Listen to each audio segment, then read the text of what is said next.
Fala, meus irmãos, a paz de Cristo, tudo bem com vocês? Então, nesse vídeo eu vou falar um pouco sobre a criação, sobre os dias da criação. Especificamente ali, sobre o terceiro dia e o quinto dia, que é onde Deus vai mexer ali com as águas, entende? Com a terra, com a erva da terra. No último vídeo que eu postei, eu falei um pouco, sobre os dias da criação, só que eu não expliquei tudo. Nesse vídeo eu vou dar alguns acréscimos, coisas que eu só fui ver depois que eu já tinha postado o vídeo, beleza? Então, já vá deixando seu like, compartilhando, se inscrevendo no canal se ainda não é inscrito e vamos para esse estudo. Então, Gênesis 1, verso 9, a partir do verso 9 vai dizer assim: E disse Deus, ajuntem-se as águas debaixo dos céus num lugar, e apareça a porção seca. E assim foi. E chamou Deus a porção seca terra, e ao ajuntamento das águas chamou mares. E viu Deus que era bom. E disse Deus, produza a terra erva verde, erva que dê semente, árvore frutífera que dê fruto segundo sua espécie, cuja semente está nela sobre a terra. E assim foi. E a terra produziu erva, erva dando semente conforme a sua espécie, e a árvore frutífera, cuja semente está nela conforme a sua espécie. E viu Deus que era bom. E foi à tarde e amanhã o dia terceiro. Como vocês já viram no último vídeo que eu postei sobre a criação, se você ainda não viu, vai estar o link aqui na descrição para vocês assistirem. Como vocês viram, eu expliquei sobre o segundo dia da criação, mostrei que quando Deus separa as águas debaixo do firmamento das águas de cima do firmamento, ali estava representando o dilúvio, a separação da raça humana dos seres celestiais. E eu não expliquei esse terceiro dia da criação, mas esse vídeo é dedicado justamente para explicar isso, beleza? O que acontece no terceiro dia da criação? Deus ordena que as águas se ajuntem num só lugar e apareça a porção seca, apareça a terra seca. E daí, o que acontece? Nessa terra seca, nessa porção seca que ele chamou de terra, nascem ervas, árvores frutíferas, cuja semente está nela, segundo a sua espécie e tal, entende? Então, no terceiro dia, Deus faz o que? Deus ajunta as águas em um só lugar, faz surgir a terra seca e faz nascer ervas. Erva que dê semente nessa terra seca. O que isso significa? Sabemos que um dia para Deus é como 1000 anos. E eu mostrei no vídeo passado como que cada dia da criação representa um milênio. Então, se Deus está criando isso daqui no terceiro dia, isso tem que coincidir, com o terceiro milênio. E no terceiro milênio, o que aconteceu? No terceiro milênio foi quando surgiu, ali a nação de Israel. Entende? Quando Deus deu para eles, a terra de Israel lá em possessão, tirou as nações daquela terra e deu a terra para eles, entende? Limpou Canaã ali dos jebuseus, dos gergazeus, daqueles diferentes povos e deu para eles, a terra ali prometida a Abraão, Isaque e Jacó. Então, o que isso tem a ver com o terceiro dia da criação? É só nós olharmos aqui os símbolos, os elementos que estão presentes. O que está presente aqui? O mar, a terra e a erva da terra. Então, o mar, isso você pode ver em vários textos aí, Daniel 7, por exemplo, você vai ver que o mar simboliza o que? Nações. O mar simboliza nações. Em Daniel 7 você vai ver que o grande mar está agitado e daquele grande mar surge o que? Surge 4 animais, que são os impérios, que dominaram sobre o povo de Deus. Ou seja, das nações surgiram esses impérios. E vai ter outros textos também, Jesus vai falar lá em Lucas, que os homens no fim do mundo ficarão assustados com o bramido dos mares. Esses mares aí Jesus não está querendo falar de tsunami, de coisa, claro que isso vai acontecer, mas ele está querendo falar das nações. Os homens se espantarão com o que estará acontecendo nas nações, né? Se já se espantam com o que está acontecendo agora, imagine dentro da última semana. Então, mar simboliza o que? Simboliza nações. Então, por que aqui Deus separa, né? Deus faz com que as águas se ajuntem em um só lugar para a terra seca aparecer. Por quê? Porque foi nesse tempo onde ele tirou as nações ali da terra de Canaã e deu para o seu povo, né?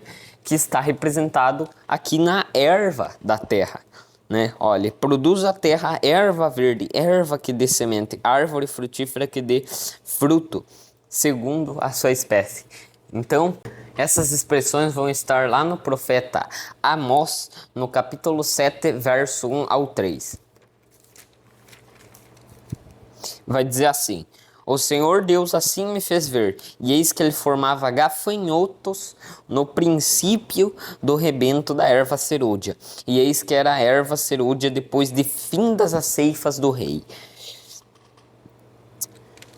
E aconteceu que, tendo eles comido a erva da terra, como eu já falei em vídeos passados, gafanhotos na palavra de Deus simbolizam exércitos, entende? Lá em Apocalipse 9 tem o exército dos 10 reis, que é como gafanhotos. Em Joel também vai falar desse exército de gafanhotos, Naum, enfim, vários profetas vão falar. Aqui, né, o profeta Amós, ele está tendo uma visão dos gafanhotos devorando a erva da terra, e ele já entendeu ali o significado dessa visão. A erva da terra, quando ele vê os gafanhotos destruindo, exterminando toda a erva da terra, o que ele fala? Senhor Deus, perdoa, rogo-te, quem levantará a Jacó, a Israel, né? Pois ele é pequeno. Então o Senhor se arrependeu disso. Não acontecerá, disse o Senhor. Está vendo? Deus mostrou para ele os gafanhotos devorando a erva da terra, e deu o que ele diz? Não. Daí o que ele diz? Não vai acontecer isso. Entende?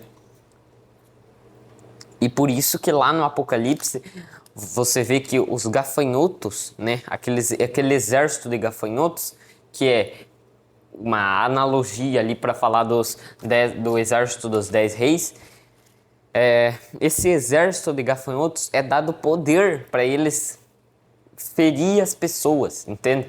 Mas não tocar nem na erva da terra, nem em árvore alguma, nem em planta alguma.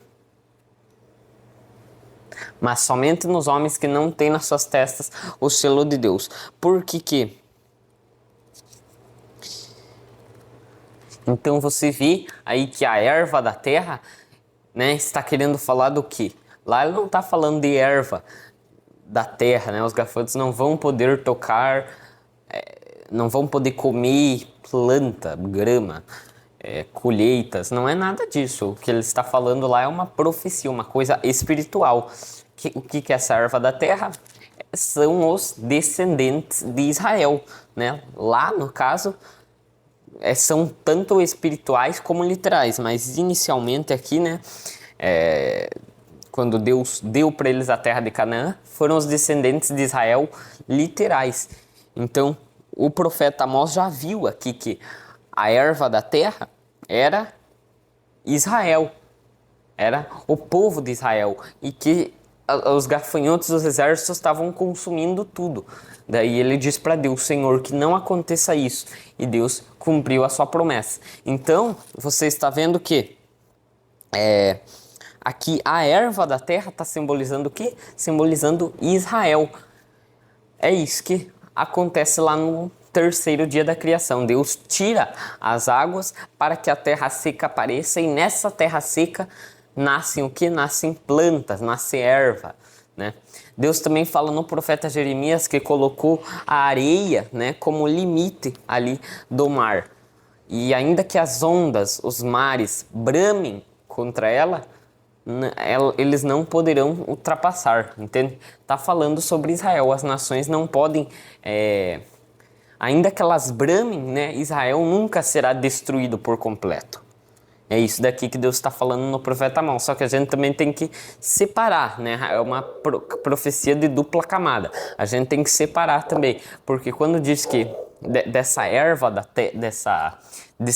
dessa areia do mar, dessa terra seca, a gente tem que separar. Não pode confundir, né, lá com a promessa que Deus faz para Abraão. A tua descendência será como a areia do mar. Porque Deus também promete que a descendência dele será como as estrelas do céu.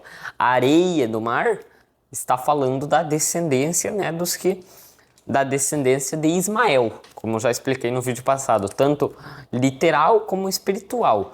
E a descendência como estrelas do céu também, né, tanto literal como espiritual.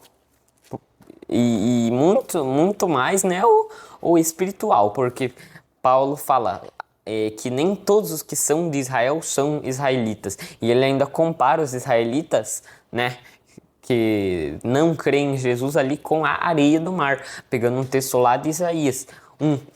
Ainda que o povo de Israel seja como a areia do mar, apenas um remanescente que será salvo. Que no caso é a descendência como estrela do céu. Beleza? Então vocês já viram aqui que a revelação que tem nesse terceiro dia da criação, que coincide com o terceiro milênio, onde Deus tirou as nações, as águas, os mares, né, e deu aquela terra para Israel, que é a erva da terra. Entende? Agora, depois, né, vem o quarto dia da criação, coincidindo ali com a vinda de Jesus, o aparecimento da igreja. E daí o que Deus faz? No quinto dia da criação, ele ordena que apareça nas águas, as águas produzam peixes, répteis que rastejem nas águas, enfim, né? E também as aves do céu. No caso, os peixes do mar, eles estão onde? Estão no mar, né? Deus fez os peixes para ficarem onde? No mar.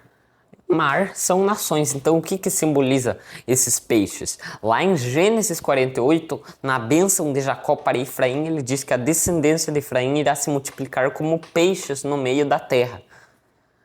Claro que peixes não vivem no meio da terra, né? Ele está falando da terra, de peixes no meio da terra, porque eles vão se multiplicar entre as nações, né? Na terra, entre as nações. Só que essas nações estão tipificadas no mar, nas ondas, nas muitas águas, entende? Então, quando Deus cria ali esses peixes na água, ele está falando dos gentios. Ah, mas ali a profecia não é para Efraim? Exatamente, Efraim, mas Efraim, mais tarde, vai ser o cabeça da casa de Israel, das 10 tribos. Entende? Depois que o reino se divide, 10 tribos vão ficar com Jeroboão, um efraimita. E daí, então, quem que é o cabeça, o chefe das 10 tribos? Efraim. E até as 10 tribos, né, passam a ser chamadas por esse nome, Efraim. Mas Deus as rejeita pelos seus pecados e as espalha entre as nações, de modo que eles não são mais seu povo. Se eles não são mais seu povo, são o que? São gentios. Tá entendendo? Então, olha aí, peixes no meio das águas. Peixes no mar. São os descendentes de Efraim, a casa de Israel, as 10 tribos que se espalharam ali entre as nações, multiplicaram entre as nações como peixes no meio da terra, tá entendendo? Mas daí Jesus diz para Pedro o quê? Venha comigo, porque eu te farei pescador de homens, entende? Cristo já está mostrando que de agora em diante Pedro não vai mais pescar peixes literais, vai pescar peixes espirituais, vai chamar, né, as pessoas dentre as nações, vai pescar elas na rede. A rede simboliza o evangelho. Então, está vendo? Um pequeno versículo, uma pequena Um pequeno detalhe que às vezes a gente deixa passar assim, né? Já tem um grande estudo, uma grande revelação, beleza? Então, comente aí se você já sabia disso, o que você achou disso. Se você achou interessante esse assunto, já deixe aí o seu like, já compartilhe para os seus amigos. E se você quer assuntos baseados na Bíblia, sem contaminação, já se inscreva no canal e ative o sininho de notificações para não perder os próximos vídeos, beleza? Então é isso, fique na paz de Cristo e Deus abençoe vocês.